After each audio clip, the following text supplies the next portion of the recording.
Bismillahirrahmanirrahim. Assalamualaikum warahmatullahi wabarakatuh. Waalaikumsalam warahmatullahi wabarakatuh. Selamat pagi teman-teman semuanya. Gimana, sehat semua? Alhamdulillah sehat Ibu. Alhamdulillah. Ya. Pada kesempatan ini izinkan saya Ade Fitriani untuk memaparkan mata kuliah KMB 1 sebagai bagian dari semester 3 yang akan ditempuh oleh kita selama 6 bulan ke depan. Baik, diawali dengan pembacaan basmalah bersama-sama. Bismillahirrahmanirrahim. Untuk mata kuliah KMB ini terdiri dari tim ya. Dan untuk koordinatornya saya sendiri Ade Fitriani, MK, kemudian Bapak Suhanda, udah 4 tim dari mata kuliah KMB ini. Identitas dari keperawatan mata KMB itu sendiri, yang pertama adalah mata kuliah KMB 1 ya dengan kode 503. Kemudian beban studinya terdiri dari 5 SKS ya, 3 SKS teori dan 2 SKS praktik. Kemudian durasinya di kelas itu pertemuan terdiri dari 3 jam teori, kemudian di lapangan terdiri dari 6 jam praktik ya. Kemudian penempatannya tadi sudah disebutkan di semester 3 ya. Kemudian dosen pengampang, kemudian yang satu koordinator, kemudian 3 lagi sebagai tim dari mata kuliah KMB. Mahasiswa di sini menguasai konsep asuhan keperawatan klien dalam rentang sehat dan sakit dalam berbagai tingkat usia ya, yang merupakan bagian ya, baik keluarga, kemudian kelompok baik yang sehat maupun sakit dengan memperhatikan aspek biopsikososial, kultural dan spiritual. Kemudian selanjutnya di sini capaian pelajarannya mampu mengelola asuhan keperawatan sesuai kewenangan klinis. Selanjutnya mampu melaksanakan asuhan keperawatan luka. Kemudian menyelesaikan pekerjaan berlingkup luas, ya, seperti analisa data serta metode yang sesuai dari beragam metode yang sudah maupun belum baku. Selanjutnya deskripsi mata kuliah. Di sini mata kuliah ini menguraikan tentang konsep ya dan perspektif keperawatan medikal bedah. Kemudian peran perawat medikal bedah. Selanjutnya mengenal program dan penanggulangan penyakit kronis, program pemerintah dalam penanggulangan HIV/AIDS serta program pemerintah dalam penanggulangan penyakit endemis atau pandemis. Di sini mampu berperan sebagai perawat medikal bedah dalam kebijakan pelayanan kesehatan. Selanjutnya mampu memahami tentang pengelolaan penyakit tropis ya, dan juga pengelolaan penyakit endemis dan pandemis. Dan terakhir adalah mahasiswa mampu memahami konsep, prinsip, dan prosedur asuhan keperawatan luka. Di KMB ini nanti akan belajar juga selain tadi penyakit pandemis, endemis, kita juga akan belajar juga berbagai tadi sistem yang ada di dalam tubuh manusia, misalnya sistem pernapasan yang nanti akan diampu oleh Pak Asep Gunawan ya, kemudian sistem kardiovaskuler yang akan diampu oleh Pak Henry Setiawan, kemudian sistem pencernaan yang akan diampu oleh saya sendiri sebagai pengampu sistem pencernaan, juga metabolik endokrin, dan selanjutnya untuk kebutuhan eliminasi akan diampu oleh Pak Suhanda. Ya. Baik, untuk mengawali pertemuan pada pertemuan pertama ya mata kuliah KMB, kita awali dengan perspektif perawatan medikal bedah. Ya. Nah, seperti kita ketahui ya di tingkat 1 teman-teman sudah belajar apa itu keperawatan profesional ya. Kemudian intinya di mana saja, di ranahnya di mana saja gitu ya. Nah, nanti ini kita yang perlu dibahas di pertama kali adalah konsep keperawatan itu sendiri ya. Di keperawatan konsep dasar keperawatan ini sebenarnya sudah dibahas ya, yaitu keperawatan itu sendiri adalah bentuk pelayanan profesional yang merupakan bagian integral dari pelayanan kesehatan yang komprehensif ya, baik secara biologis, psikologis, sosiologis ya, kemudian spiritual yang komprehensif yang ditujukan kepada kelompok individu, keluarga, masyarakat ya, baik sehat maupun sakit ya, yang mencakup seluruh proses kehidupan manusia. Jadi di sini pelayanan profesional. Kenapa dikatakan profesional? Karena kita sudah melalui pendidikan ya, Jadi jadi legalitasnya ada, jadi bukan ilegal ya. Jadi kenapa disebut pelayanan yang profesional. Dan teman-teman untuk vokasi ini sudah di kurikulum itu udah include gitu. Kalau teman-teman sudah menyelesaikan program studi D3 keperawatan berarti teman-teman sudah dikatakan perawat karena sudah satu paket ya profesinya. Kecuali kalau teman-teman nanti melanjutkan lagi ke S1 harus menyelesaikan dulu profesinya atau nurse-nya, baru dikatakan perawat yang profesional secara legalitas pendidikan. Ya. Selanjutnya, nah komponen-komponen apa saja yang terdapat dalam konsep keperawatan?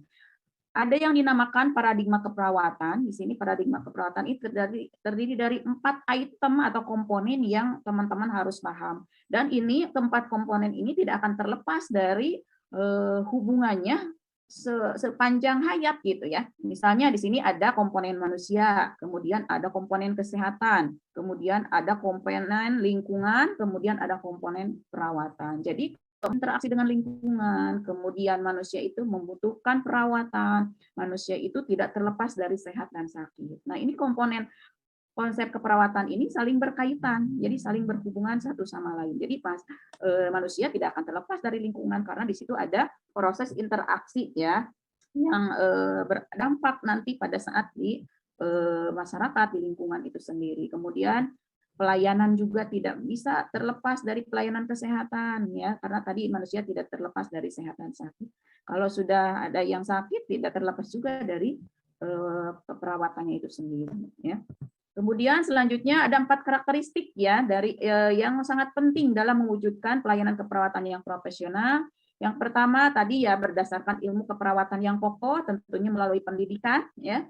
Kemudian berorientasi pada pelayanan yang berkualitas, kemudian mempunyai kode etik ya. Di sini juga menunjukkan otonomi profesi. Jadi legalitasnya jelas gitu ya. Kita di bawah organisasi yaitu Persatuan Perawat Nasional Indonesia ya. Kemudian kita juga mempunyai kode etik yang sudah dirancang sedemikian rupa supaya pada saat kita memberikan pelayanan ada payungan ya yang merupakan integrasi dari aspek intelektual, teknikal dan hubungan antar manusia serta etika profesi. Tadi tidak bisa begitu saja, tidak pengetahuannya, kemudian juga etika berprofesi. Ini juga dikatakan sikap perawat profesional ya. Selanjutnya dasar pengetahuan yang harus dimiliki oleh perawat apa saja yang dikatakan perawat profesional. Yang pertama, perawat itu memahami tentang konsep sehat dan sakit. Ini kemudian yang kedua adalah perawat harus memahami ya konsep manusia dan kebutuhan dasar manusia. Kemudian patofisiologi penyakit. Kemudian konsep stres adaptasi ini perlu juga dipelajari oleh perawat ya. Selanjutnya sesuaikan juga dengan tugas perkembangan usia dewasa. Kemudian perawat profesional juga harus paham proses keperawatan dan penerapannya. Kemudian perawat juga harus paham komunikasi terapeutik. Kemudian yang selanjutnya perawat juga harus mampu menguasai konsep kolaborasi dan manajemen keperawatan. Kemudian konsep kolaborasi contohnya berkolaborasi dengan teman sejawat. Kemudian selanjutnya adalah komponen dalam proses keperawatan. Apa saja yang terjadi pada saat proses keperawatan itu dimulai dari mana? Yang pertama, ini teman-teman harus paham 5 tahap ya dari proses keperawatan itu sendiri. Yang pertama adalah pengkajian. Kemudian di pengkajian ini salah satunya ada juga analisa data ya.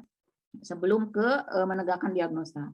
Setelah pengkajian, kemudian analisa data, selanjutnya adalah diagnosa keperawatan. Dan di diagnosa keperawatan itu nanti terbagi ada diagnosa aktual, ada juga diagnosa potensial ya. Jadi nanti prioritaskan oleh kita mana diagnosa yang memang berdampak sekali masalahnya sama pasien. Itulah yang menjadi diagnosa keperawatan.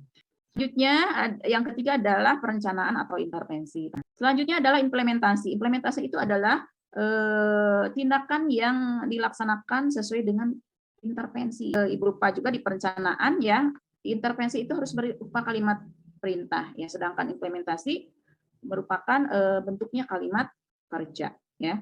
Selanjutnya di implementasi juga penting teman-teman mencantumkan hasil atau respon yang yang sesuai dengan keadaan hasil yang sebenarnya ya, misalnya observasi tanda-tanda vital, hasilnya diimplementasi tensinya berapa, pulsnya berapa nadinya, kemudian respirasinya berapa, kemudian speed manometernya berapa. Lanjut dari proses keperawatan adalah evaluasi. Tentunya teman-teman nanti mengevaluasi keseluruhan dari hasil tindakan kita ya. Apabila teman-teman akan berganti shift harus ini dulu operan ya. Atau mengevaluasi dulu secara keseluruhan. Ini ya.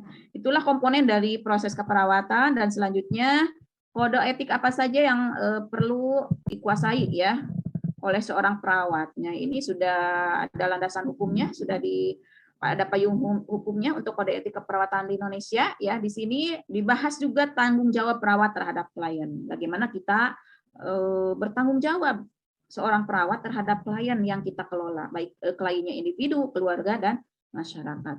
Selanjutnya, tanggung jawab perawat terhadap tugas. Nah, ini juga item-item ini penting nanti teman-teman mengetahui di mata kuliah konsep dasar keperawatan, nanti tugas-tugas perawat ya terhadap profesinya, terhadap kliennya, kemudian terhadap sejawat ya sesama perawat dan anggota profesi lain, kemudian tanggung jawab perawat terhadap profesi keperawatan itu sendiri, kemudian tanggung jawab perawat terhadap pemerintah bangsa dan tanah air.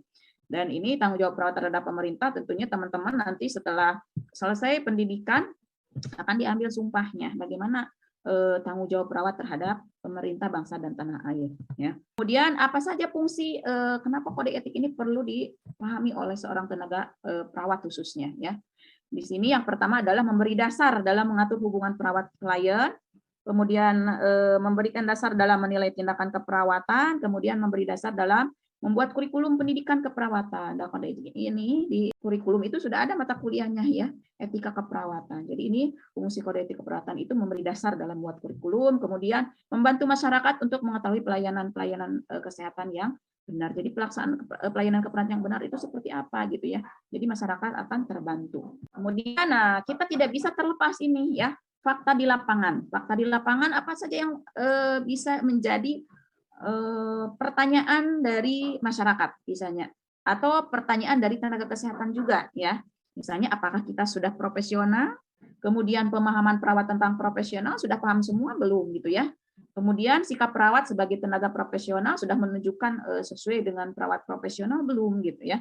Kemudian modal ilmu pengetahuan dan kemampuan keterampilan. Makanya pada saat kita turun ke lapangan, teman-teman sudah dianggap oleh masyarakat itu tenaga yang terampil ya, tenaga terampil. Makanya kita selama pendidikan ini dimumpuni ditambah lagi ke pengetahuan skillnya atau skillnya keterampilannya ya, untuk supaya kita dikatakan profesional sebagai modal ilmu kita ya.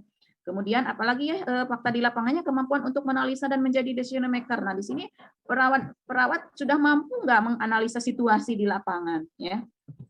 Kemudian juga untuk mencapai derajat kesehatan masyarakat secara optimal, mampukah seorang perawat? Nah, ini pertanyaan-pertanyaan yang memang kadang sering muncul di lapangan, ya. Kemudian menjalankan peran dan fungsi perawat, kita tahu ya di mata kuliah konsep dasar keperawatan juga kita sudah sedikit membahas ya peran dan fungsi perawat, ya. Ada 7 peran, ya. Kemudian sudah profesionalkah perawat untuk berpikir kritis sebelum mengambil keputusan terhadap klien? Nah, ini memang pertanyaan-pertanyaan ini selalu menjadi apa ya, evaluasi diri kita ya pada saat teman-teman atau kita turun ke lapangan. Kemudian selanjutnya adalah model praktek kolaboratif. Di sini teman-teman tadi itu sudah sedikit membahas kolaboratif itu tidak hanya perawat dengan perawat saja, tetapi di sini ada 4 komponen ya, ada dokter, ada perawat, kemudian ada petugas kesehatan lain dan juga klien. Dan ini kolaboratif ini tidak bisa terlepas begitu saja. Misalnya dokter dengan klien saja enggak gitu ya, tapi dokter juga melibatkan perawat dalam pelaksanaannya gitu ya. Kemudian nanti perawat juga berinteraksi dengan klien, apa yang dibutuhkan, apa yang menjadi keluhan utamanya. Misalnya sekarang lagi ada keluhan apa, nanti itu kan yang sering kontak dengan pasien itu adalah perawatnya ya. Kemudian juga petugas kesehatan lain. Tadi kolaboratif dengan petugas kesehatan lain, contohnya misalnya ahli farmasi, kemudian lagi ahli laboratorium ya, ahli ronsen. Nah, ini juga petugas kesehatan lain. Nah, ini model-model praktek kolaboratif ya, yang nanti akan kita lakukan pada saat kita bersentuhan langsung dengan klien di lapangan ya. Nah, inti praktek keperawatan intinya adalah pemberian asuhan keperawatan kepada klien. Jadi intinya apapun tadi ada etika profesi, kemudian ada bentuk kolaborator dengan siapa saja ya. Jadi inti praktek keperawatan adalah pemberian asuhan keperawatan kepada klien. Kemudian selanjutnya di sini akan kita bahas juga hubungan perawat dan klien yang efektif itu yang seperti apa ya. Nah, di sini perawat dan klien itu dikatakan hubungan yang efektif apabila terjadi yang pertama adalah trust ya. Trust itu klien percaya ke kita sebagai perawat ya. Bagaimana dia mau mengeksplor keluhannya kalau mereka tidak percaya terlebih dahulu kepada kita sebagai tenaga kesehatan atau tenaga keperawatan ya. Jadi harus percaya dulu yang pertama ya. Kemudian sensitif. Nah, di sini perawat juga harus punya ini ya, ada empati juga nih kita dibahas juga. Jadi anggaplah pasien itu adalah keluarga kita ya. Jadi kalau sudah seperti ini pasti perawat dan klien ini hubungannya yang baik, yang harmonis, pasti untuk kesehatan pasien juga akan semakin meningkat ya. Tadi terjadinya trust dia si klien itu ngobrol, curhat ya. Kemudian kita juga memiliki perasaan yang empati, kemudian jangan jangan tidak peduli dengan perasaan pasien gitu ya. Jadi kita juga sensitif, pasien juga sensitif. Makanya kalau pasien sensitif berarti kita harus memberikan komunikasi yang lebih cocok dengan pasien itu sendiri. Kemudian yang selanjutnya adalah acceptance. Di sini acceptance itu menerima antara perawat dan klien dengan perawat. Nah, inilah yang dikatakan hubungan perawat dan klien yang efektif ya. Selanjutnya, aspek-aspek berpikir kritis, ini dibahas juga kenapa perawat harus berpikir kritis ya. Di sini yang pertama membuat pertanyaan untuk mencari penyebab masalah klien. Pasti ini ya seorang perawat, kenapa ya misalnya bisa jadi nyeri gitu ya. Jadi berpikir kritis seorang perawat, apa yang menjadi penyebab nyerinya, kemudian nanti antisipasi nyerinya harus diapakan gitu ya. Kemudian mengumpulkan sebanyak mungkin informasi yang relevan. Ini tentunya tidak satu pihak saja. Nanti perawat itu mengumpulkan sebanyak mungkin informasi ya. Kemudian memvalidasi informasi untuk menentukan akurasi data, apakah ini datanya akurat atau tidak ya. Setelah dikumpulkan datanya sebanyak-banyaknya kita validasi ya. Akurasi tidak, akurat tidak ya datanya. Kemudian selanjutnya data dianalisis. Selanjutnya menggunakan pengetahuan dan pengalaman klinis yang dimiliki untuk mengantisipasi masalah baru. Ya, ini juga harus punya knowledge dan juga skill yang yang mumpuni untuk mengantisipasi masalah. Ya, nanti teman-teman selain mahir nanti di lapangan, kalau misalnya ketemu dengan kasus-kasus yang aneh-aneh ya, yang baru di lapangan atau fenomena-fenomena yang ada di lapangan, pasti akan terbiasa mengalami kasus seperti itu dan nanti akan memberikan kesimpulan atau keputusan yang lebih banyak. Beda lagi dengan perawat yang dengan pengalamannya sedikit ya. Pada saat dia berpikir kritis satu item aja gitu, tidak ada pilihan-pilihan yang lain. Selanjutnya mempertimbangkan berbagai faktor dalam menentukan alternatif pemilihan keputusan. Nah, kemudian menentukan keputusan yang tepat, kreatif dan mandiri. Itulah aspek-aspek yang harus dikuasai oleh seorang perawat untuk berpikir kritis ya. Kemudian selanjutnya ada 4 komponen ya dalam praktik keperawatan profesional. Nanti teman-teman bisa di klinik itu melalui aplikasi pengetahuan yang didapatkan di pendidikan ya atau di kelas, kita aplikasikan pengetahuannya itu di klinik ya. Kemudian di riset juga teman-teman bisa mengaplikasikan pengetahuan yang teman-teman ketahui, yang teman-teman paham dan dilakukan pengembangan riset atau penelitian. Kemudian di administrasi juga teman-teman bisa mengaplikasikan pengetahuan, kemudian juga transmisi pengetahuan di pendidikan. Contohnya, saya sebagai profesi seorang perawat bisa mentransfer pengetahuan kepada mahasiswa. Nah, tentunya kita nanti aplikasinya nanti di pendidikan. Silakan nanti teman-teman mau setelah dari sini keluar dari D3, apakah nanti teman-teman akan memilihnya di klinik, apakah nanti akan di riset atau di administrasi atau di pendidikan ya. Silakan sesuai dengan bakat dan masing-masing ya. Selanjutnya kita spesifik ke keperawatan medikal bedah ya. Kalau tadi keperawatan secara umum ya, keperawatan profesional secara umum, selanjutnya pelayanan keperawatan medikal bedah adalah pelayanan profesional yang didasarkan ilmu dan teknik keperawatan medikal bedah yang berbentuk pelayanan biopsikososial spiritual yang komprehensif ditujukan pada orang dewasa dengan atau yang cenderung mengalami gangguan fisiologi dengan atau tanpa gangguan struktur akibat trauma. Nah, ini dititik beratkan pada orang dewasa ya pelayanannya ya, baik biopsikososial spiritual.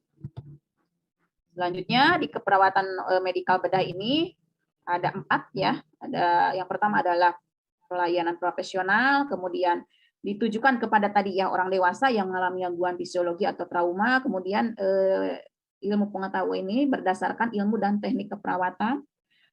Kemudian pelayanannya biopsikososial spiritual. Nah, ini komponen-komponen yang ada di keperawatan medikal dan ini merupakan pengembangan dari tadi keperawatan secara umum ya. Selanjutnya, nah ini kasus-kasus yang terjadi di medikal bedah ya. Tadi kan pasiennya adalah orang dewasa ya.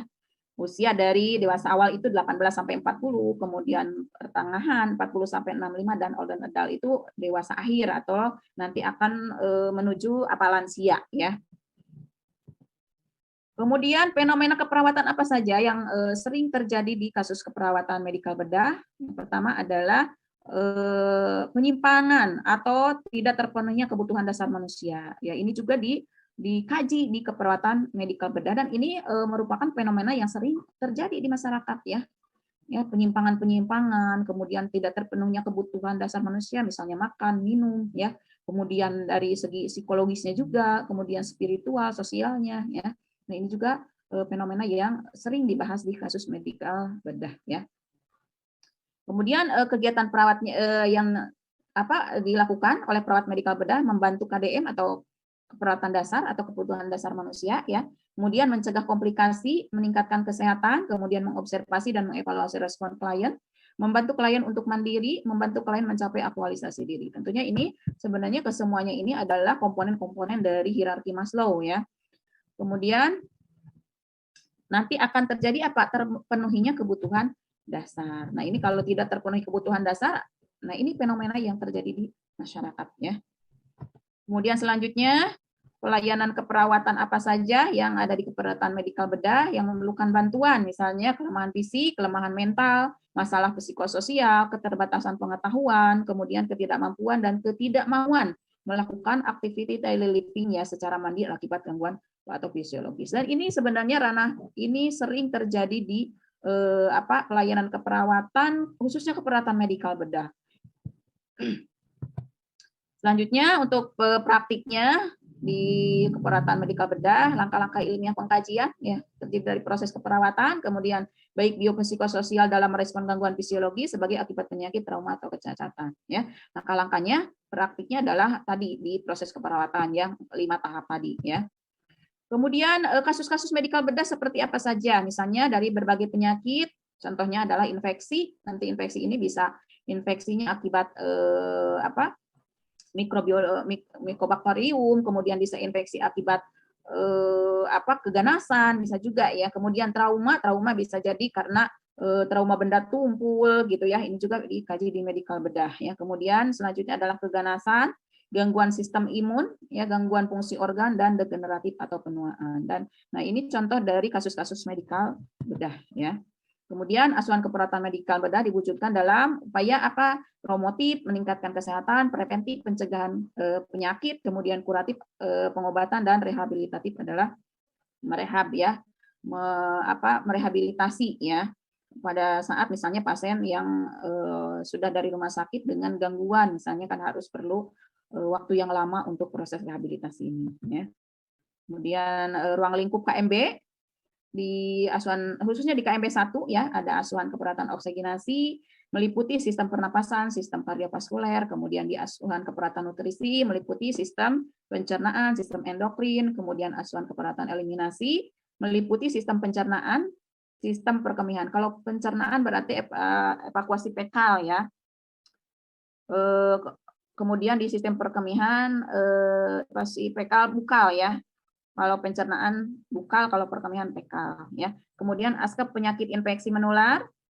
Kemudian contohnya adalah penyakit-penyakit yang berhubungan dengan sistem imunologi, HIPS, dan sistem pernapasan, ISPA dan TB, ya. Dan kebetulan kasus-kasus ini sekarang sudah banyak terjadi, ya, ruang lingkup. Makanya hati-hati nanti pada saat teman-teman di lapangan untuk khusus yang infeksi menular, tolong APD-nya ini ya, diperkuat lagi, diperketat lagi, ya.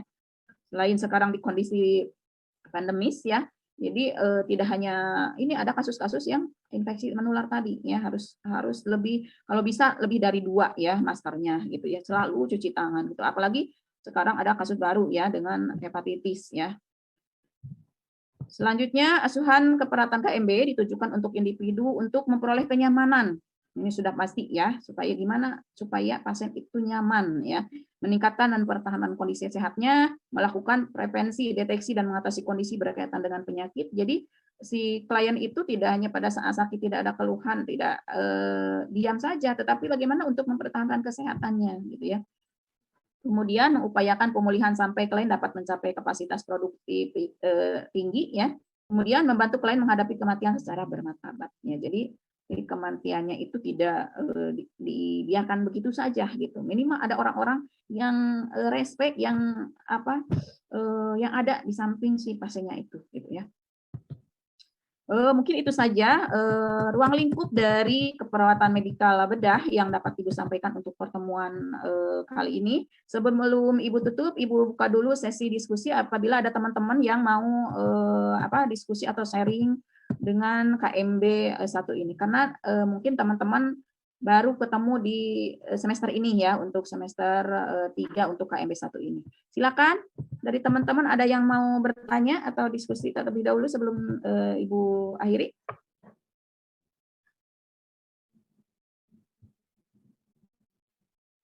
Assalamualaikum warahmatullahi wabarakatuh. Ibu mohon izin untuk bertanya.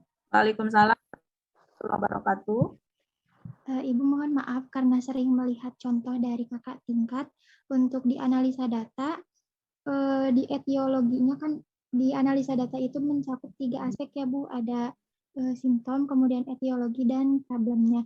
Nah, untuk di etiologinya itu menggunakan pathway yang panah atau tidak, Ibu? Terima kasih, Ibu. Untuk analisa data ya. Sesuai dengan kurikulum yang lama, ya, maksudnya bukan kurikulum yang lama ya, tergantung sumber yang dipakainya ya. Kalau di SLKI tidak lagi memakai yang pohon masalah ya, tetapi yang pemakai yang Nandaniknok itu masih memakai pohon masalah ya untuk di analisa datanya. Jadi untuk yang SLKI sesuai dengan kesepakatan, dan kemarin juga kita membahas itu ya. Terima kasih Neng Dina atas pertanyaannya. Dan kita sepakati bahwa untuk di SLKI itu tidak memakai pohon masalah. Jadi tergantung nanti penyebabnya yang memang dominan ke pasiennya itu, misalnya nyeri karena terputusnya kontinuitas jaringan misalnya ya. Jadi cukup nyeri saja ya. Untuk perjalanannya tidak usah. Kalau memakai yang Nandaniknok memang seperti itu ininya. Pohon masalah, jadi diutarakan bagaimana si pasien itu sampai dengan terjadi respon nyeri.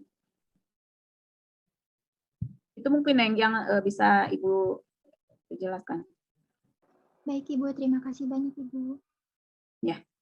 Ada lagi yang mau ditanyakan? Silakan.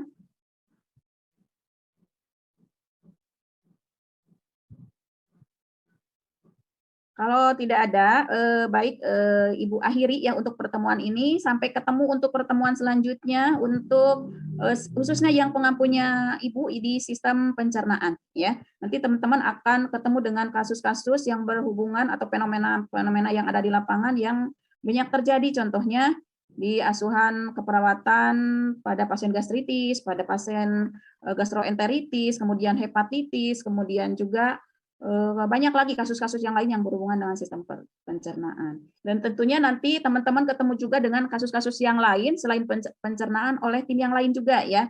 Misalnya Pak Henry dengan sistem kardiovaskuler, beliau akan membahas kasus-kasus yang ada di sistem kardiovaskuler. Kemudian Pak Suhanda di perkemihan dan Pak Haji Asep di sistem pernapasan atau nanti juga bisa muskulo ya. Kalau tidak ada yang didiskusikan, baik Ibu akhiri pertemuan hari ini. Sampai ketemu di pertemuan selanjutnya. Kita bacakan hamdalah bersama. Alhamdulillahirabbil alamin. Assalamualaikum warahmatullahi wabarakatuh. Waalaikumsalam Waalaikumsalam warahmatullahi wabarakatuh. Terima kasih Terima Ibu. kasih, Ibu. Ya, sama-sama. Terima kasih. Ibu izin lab ya. Baik Bu.